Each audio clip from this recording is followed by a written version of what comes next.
All right. Well, welcome everybody to another episode of Jake's Take. Today I have a very special guest, as always, the one and only Andrew Hines. And Andrew's a little bit of I don't know how you could say real estate, everything real estate. Let's call it that. He's got his hands in a lot of pies. You could say he's a builder, an investor, a real estate coach, a real estate podcast host. And so I wanted to bring him on today because there's a couple of really exciting things I want to talk to Andrew about. But I also want to touch on podcasting, and I want to touch on development and investing and a little bit of all of that good stuff. So Andrew, welcome. Thanks for joining. Thanks, Jake. Thanks for having me. Not a problem, man. Not a problem. You're not going to give all the inside details? We're basically brothers.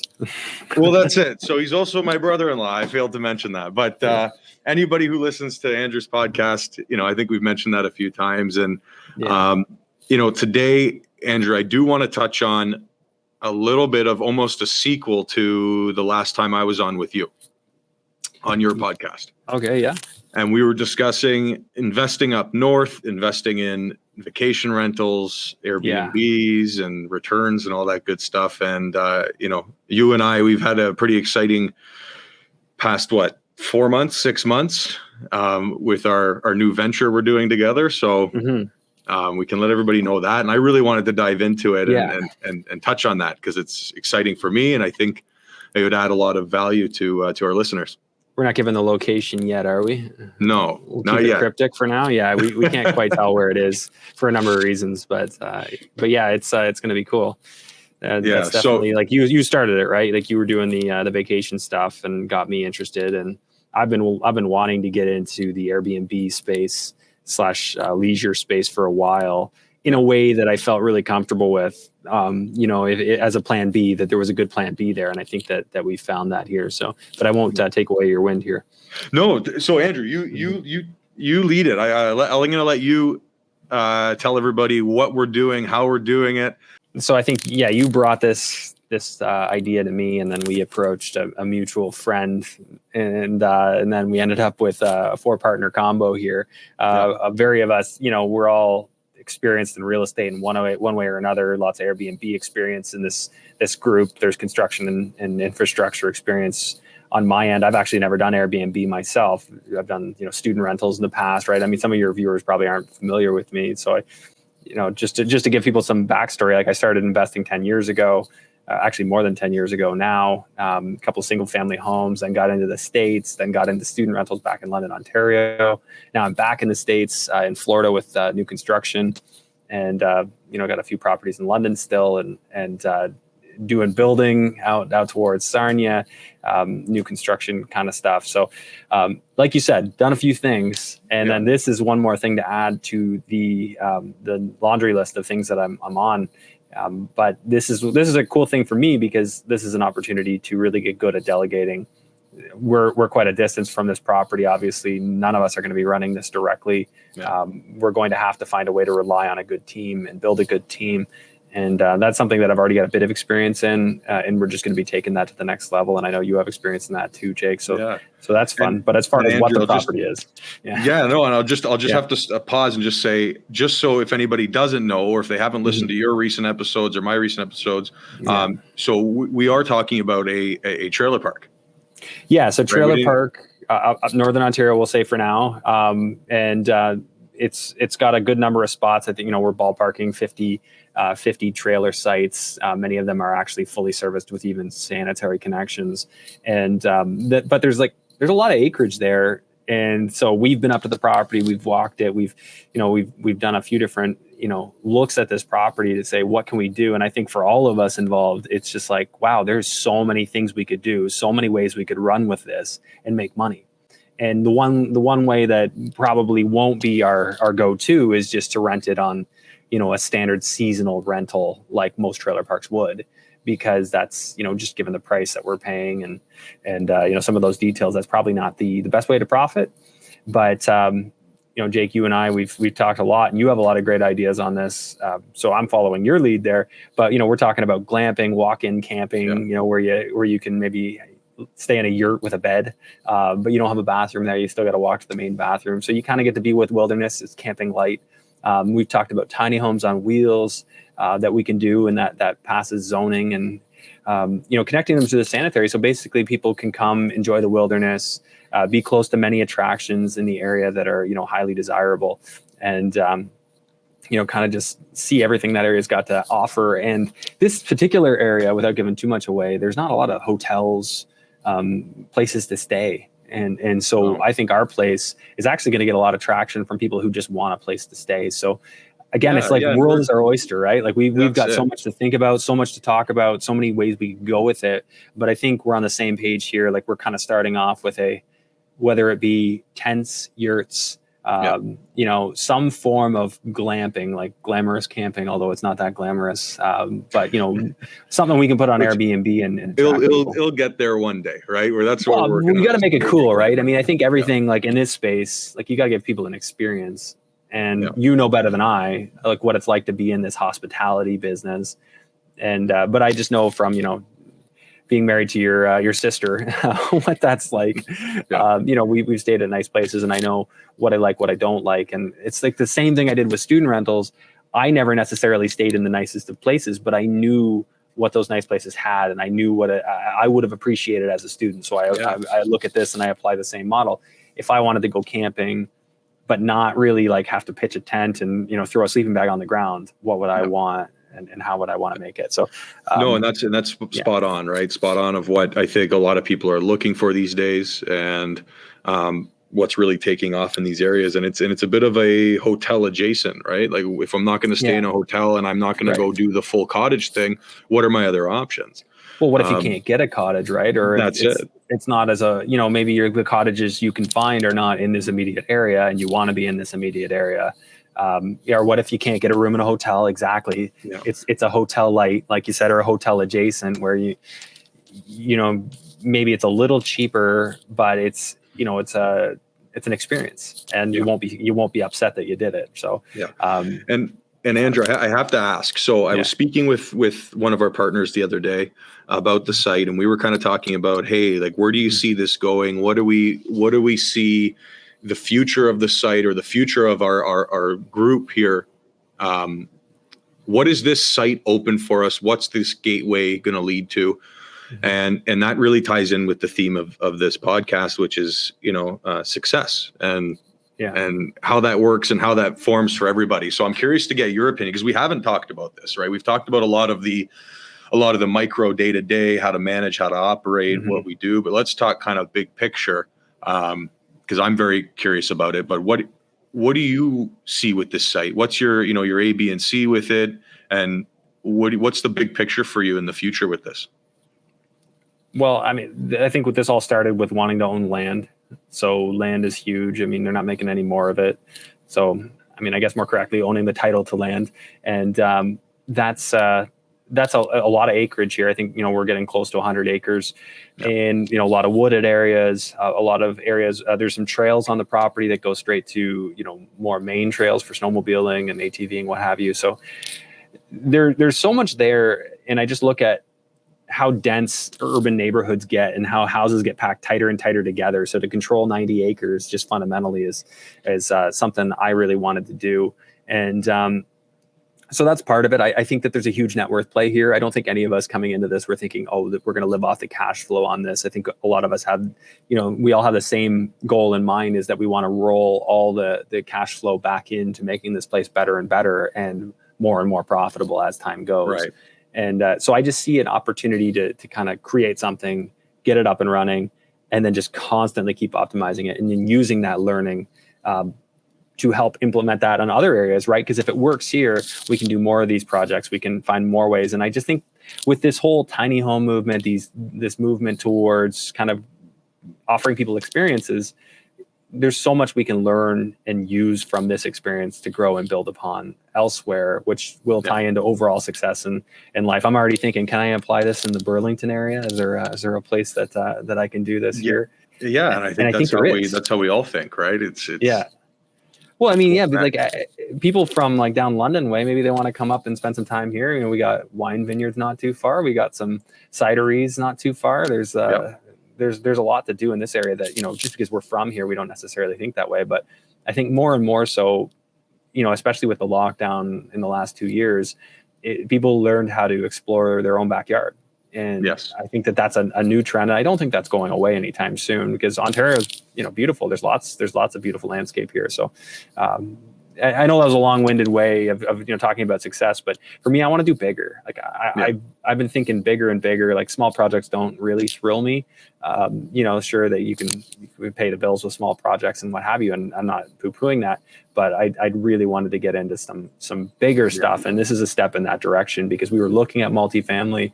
You and I have always talked about this. We're like, well, what sense does that make? Or that deal doesn't really sound that great to me.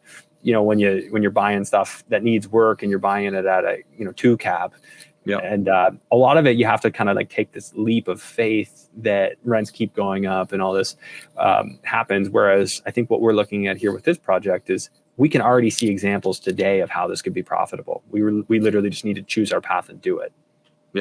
Yeah, for sure.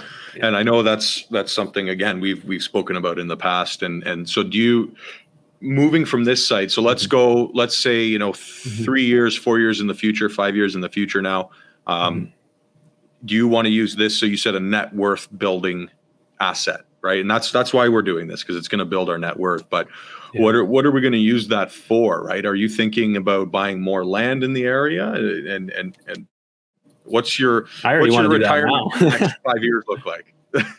That's the goal.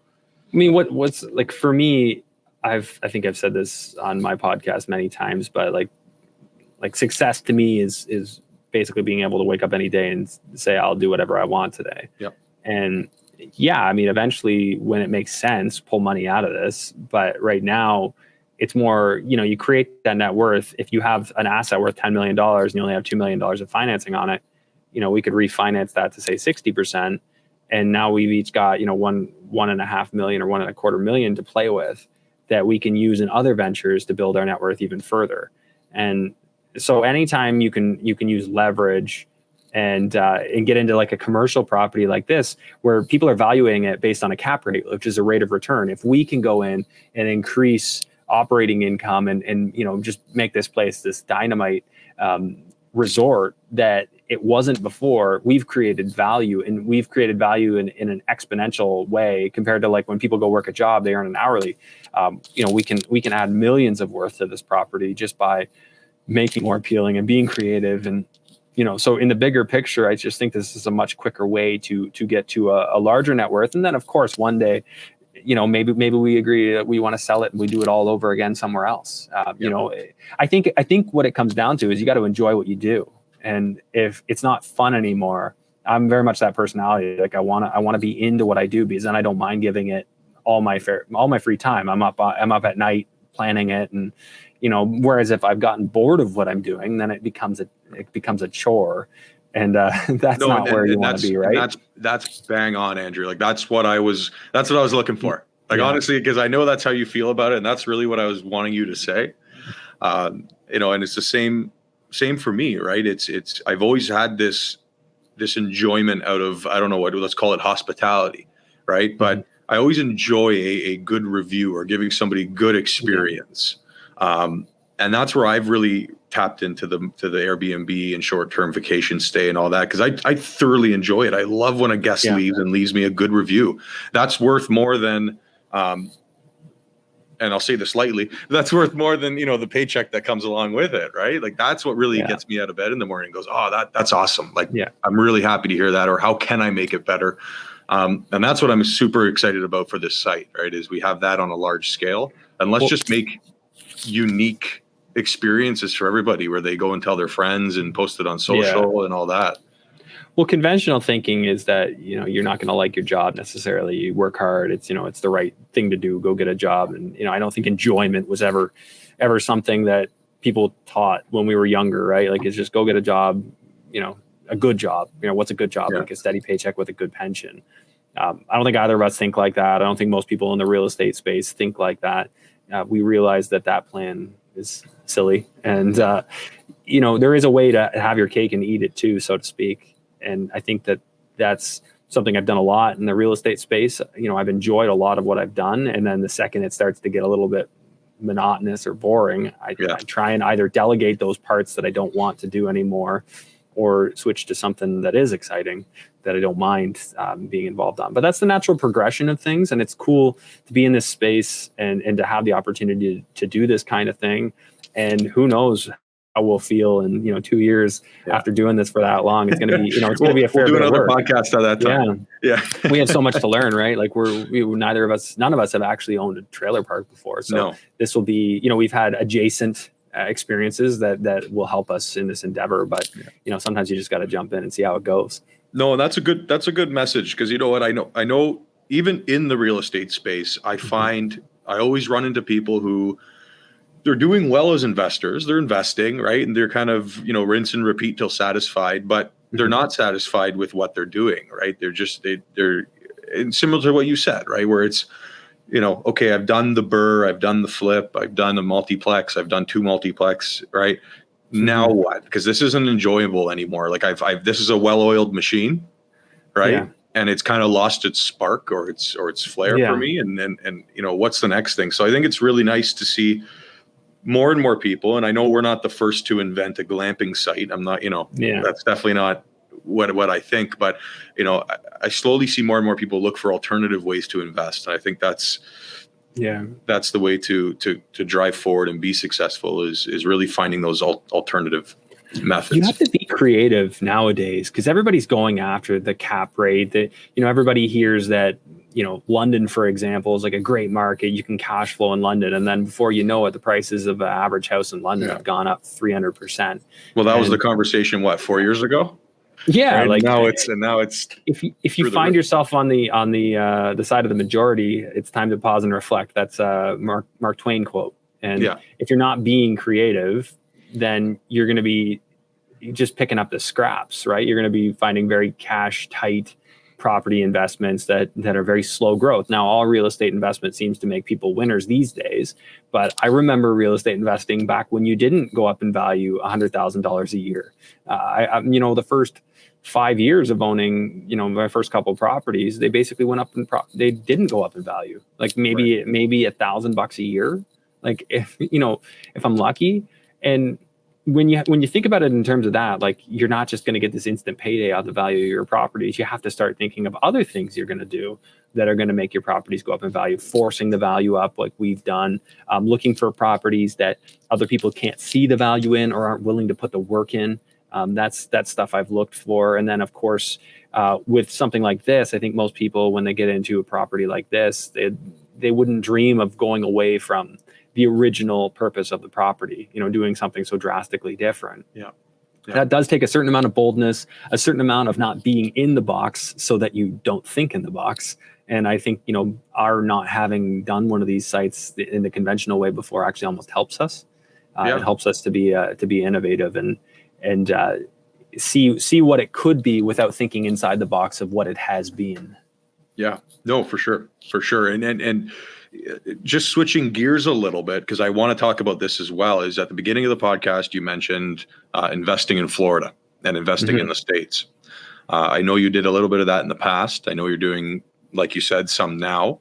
And I wanted to dive into that with you as well, because I want to know what your kind of retirement plan is, right? Because that's the stuff that excites me, thinking, okay, how do we get there? We'll probably never get there because I'm always going to be doing these new plans to get there. But, how do you optimize, or how do you get the life you want to live?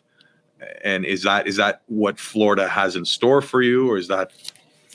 Well, I mean, that's a piece. I think Airbnb is a major component of that, because in order to be able to do whatever I want any day, like I basically need to be retired now. Like it's the optional element. So, I mean, will I ever just do nothing? No.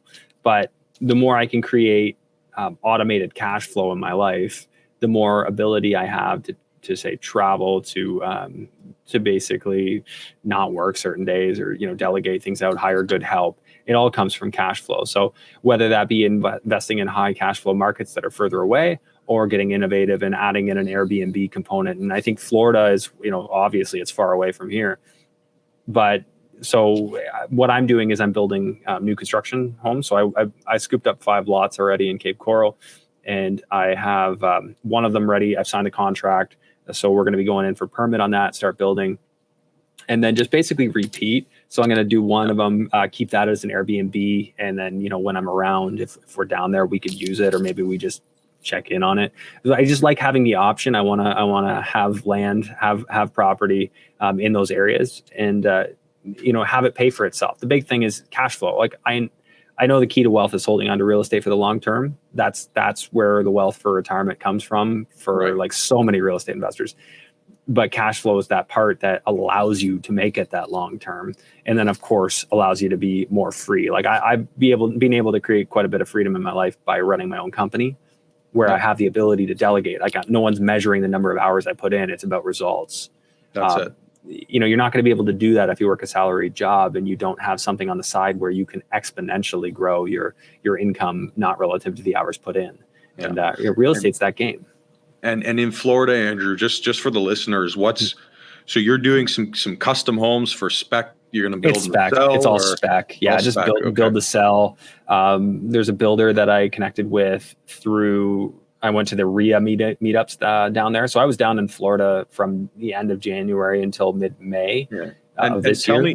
Tell me a little bit about that process, because I'm asking these questions because I've had an exponential number. It's been growing over the past year, I would say, of people discussing investments in the States, in Florida, and in other places besides Canada. And I don't know if that's because of the current climate we're in, or if just, Well, Florida is really attractive, right? Climate or the actual climate, because I know a lot of people don't like the winter, but both. I mean, economic, political, actual climate. Those are all things that are very appealing about Florida.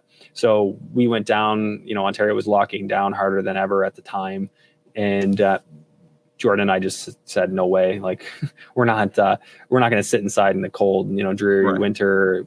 Let's go down and be free and kind of I already run my business remotely. So that worked for me.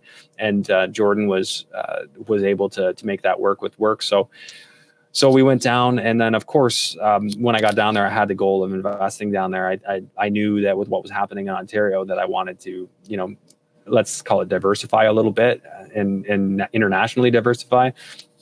So because Florida was wide open, has been since last September. So what's that make, like 14, 15 months of completely wide open, no restrictions.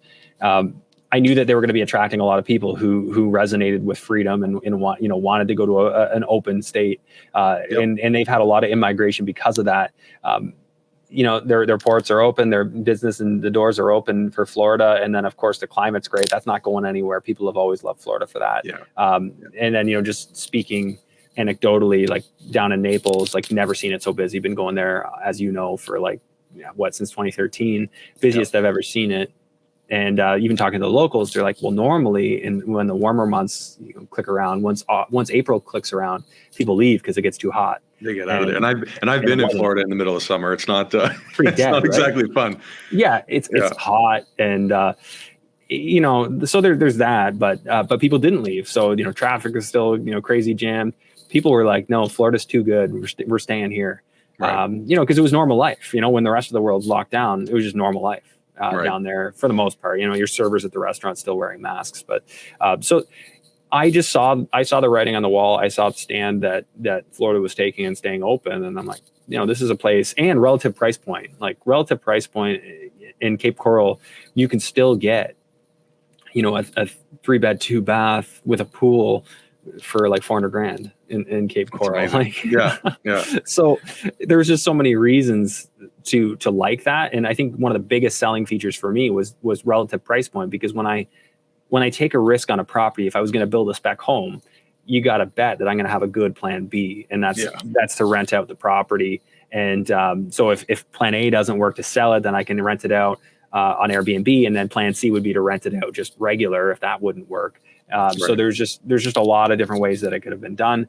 And so there was a certain amount, like in any investment, you're going to have to just say, well, I am going to have to take a little bit of risk here, but I feel really comfortable with the fundamentals. And I've learned enough from, the last time I invested in the States and what I don't want to do. And when things have failed for me, that I just had a certain amount of comfort with this one. And how I got sort of comfortable with it was going to those RIA meetups. So they're real estate investor meetups, shaking hands with people that work in the area. I met a guy that was doing these and has been doing these for like 10 years, not as the builder, but he's just like a realtor that would sell them, and he would joint venture partner with people who would put in the money. So I agreed to put in the money for a deal and JV with him, basically so I could get introduced to his builder, make a relationship there, and then eventually I'll be able to do it myself. So I already, I probably could do this one myself. Like I feel like I have enough of a connection, but we're going to carry through and partner with him on this one, and he'll oversee. And then in the future, I'll build a team out down there as I need. So you land, you get out of the airport, or you drive down and you get out of your car, and what's the first thing? Because I know it sounds right, and let's imagine for people who don't have an extremely successful real estate podcast, what's the first step? Because I find that's the hardest, right? Is get out of the car, day one, I'm here, sun's shining. How do I find the RIA meetup? Is that just a Google? Is that a Facebook group? Or? Yeah, I started on Google. Okay. But to your point, like I don't think I know everything. I felt I almost felt novice again, going to a brand new market, because I've been in my own market for so long, and it's like starting from scratch, and that's not fun. And so Google was to start, and then going to the RIA. First I found one in Miami. That was never going to work. I'm not going to drive to Miami. Right. Finally, I found a RIA, which was a new term to me. I think that's more commonly in the US. They call them RIAs, Real Estate Investor Associations. Okay. And I would say look for that, like that, actually make that your search. I found some stuff on meetup.com. I was looking on that. Just keep scour Facebook, see if you can find where they meet, when they meet, and then go. And then everything comes from there. You get to that meetup, you just start talking to people, take a bunch of cards, follow up with the people you've met, see if they can connect you with locals in the area. But I started, I was just surveying the landscape and seeing what was there. And what I was finding is that there really wasn't great margins in flipping. It was okay, but not for my sort of appetite and what I was like looking to do. Of course, like some people out there, they love the idea of wholesaling or knocking on doors or flyering. And that's right up their alley. And that's great. So if that's for you, you can find somebody that's doing that and mirror them or shadow that, or maybe get them to coach you down there. So, I looked at it like when I got a chance to work with this realtor that I found that's doing this. I just looked at it as an opportunity to learn. I get to make money while I learn. I'll make a little less while I'm learning, and then later on when I do it on my own, I'll just make more money. And you got to be humble, right? Like I've paid for coaching. I do coaching, but I've paid for coaching, and we're always learning. And I think anyone who thinks that they got to figure it all out themselves has just got not the greatest attitude for success. No, for sure. That's number one. Number one is we're always learning. Like I learn something new every single day. That's what I love about real estate and about, being a realtor, is that every day I learn something new, and it really is exciting. So that's a good lesson. I like that. Yeah. I like that. So after Florida, and I know nobody really has this all worked out, but you have a baby on the way. So that's a little bit, maybe this question won't be as clear for you right now, but what's the next steps for you? Like what's the big plan after Florida? Well, I'm gonna keep building that out as a business. Now, how big that will get, we'll see. Like as it succeeds, more I'll grow, more I'll probably raise more funds and build more all at once. Yeah. And keep that going. And that's been something that I have the process started for getting an international visa. So it's called the E02 investor visa, which would allow us to be down there for up to 5 years. And that's like legally done. And then, file your tax returns down there. So I will be going through that. Now, whether we actually do relocate or not, there's so many variables, as you said, the baby on the way, the various different restrictions and ridiculousness going on in the world right now. Like who can predict 1 year from now, let alone 2 or whatever. Weekly. Yeah. So we'll play it by year, but we're in the process of looking at, as like a new home for us here in the Burlington area. And there's so much going on between that, the baby, and this trailer park in Florida. It's crazy, how I do it. I do rely. I didn't even mention building 126 houses out Sarnia way. Like, just I do rely on a good team and that I already have, and then of course the one that we're going to have to build here for this trailer park. Yeah, and we, you know what, in I was just talking with this last night with somebody, and we were having a chat about it. We're saying we're so busy every day. Like, what do we do to make time for us? What do we do to make time for the things we enjoy? And like you said previously, if it just so happens that work is what you enjoy, I think you really have it made. But what do you do, Andrew? Like, because I think, I look up to you and I say, wow, Andrew's got a really good work-life balance. And it's something I personally strive to achieve a bit more of. But, as kind of, let's say, a finishing remark or an end remark, what do you do there? Has the podcast helped with that, or building out a team? Let us know. Well, yeah, the podcast has helped just to make connections. So I'm constantly like talking to other people in the business and, learning what they're doing, and delegation seems to be a huge part. I think you've already had quite a bit of experience with that, Jake. Your team has grown and then shrunk. You've had people leave and you have to replace them and find new ones. And, that's a big part. But I think that you got to schedule your leisure into your calendar. Like, what are you going to do for you? And if I have a lull, I've had to fight that feeling that I need to be working at all times. Like, if I don't feel like I've done something for me, working is going to be so much more of a chore. So, and that's I think that's a very common feeling. When I first started this, I always thought, oh my gosh, it's just me. Like, what's the, I feel like I constantly have to be doing something. But over the years now, my lawyer will reach out to me in the dead season and go, oh man, I guess it's vacation time because there's nothing happening. Right. And that's a good topic for coming into December. And we've had a busier year so far than ever, I think, for everybody. Right. It's been an extremely busy year. Yeah. But you got to also be comfortable saying no. And not feeling obligated. Like, for instance, like with the podcast, like I get asked to do a lot of different things, and I there's a lot that I can't say yes to. And I do my best to, like, when people reach out to me, I love connecting with new investors and talking and, sharing ideas. And I constantly want to keep adding aggressive investors to my sphere. I want to be hanging out with these people, golfing with these people, talking to these people, because when great minds, get together, I'm not trying to toot my horn, but I mean, if you get around people who are thinking bigger than you, it helps you go to that level. And, that's a big part of it. I know that's not necessarily leisure, but it's a part of the overall picture that makes sure that I'm enjoying the direction I'm going. And if I enjoy the direction I'm going, it doesn't feel like work. And there certainly are those things that do feel like work. We all have that. And that's like a sign, right? If I forget where I learned this or heard this, like if you find yourself procrastinating, that's like your intuition trying to guide you to tell you that you need to make a change. If you're procrastinating, you clearly don't like doing that. And that's slowing you down if you're procrastinating. So you'd be better off paying somebody to do that which you don't like, so that you can focus on that which you do like, which is also profitable. Awesome. And move forward with that. Awesome. I love that. That's good. Yeah. That's good. And that's why, like, really, that's why I started this podcast, is because I want to work through, how to get that better work-life balance and learn from my host, learn from my guests.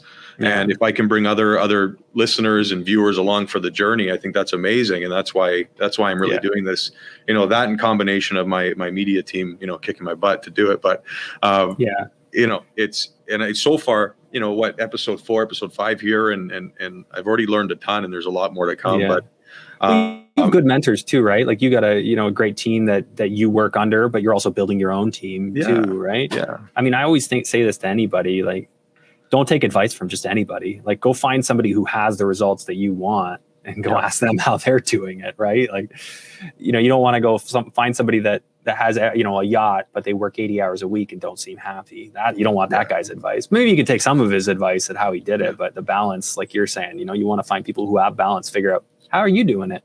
Yeah. And those are the people I'll try and go golfing with, the people who have the ability to go golfing on a Wednesday afternoon. I want to know what they know. So there you go. No, it's amazing. That's amazing. That's exactly why we do this. And, and I just have to say, the investing in Florida thing is amazing. something that I want to investigate myself. And I think, hey, why not write your flight off as a business trip down to see one of your builds in Florida? I know a few guys doing this kind of thing, like not just Florida, like Sean Rea, I think he's invested in Belize, if that name's familiar. There's a few guys I know, they're all looking Florida, Belize, like, different tropical places, Costa Rica.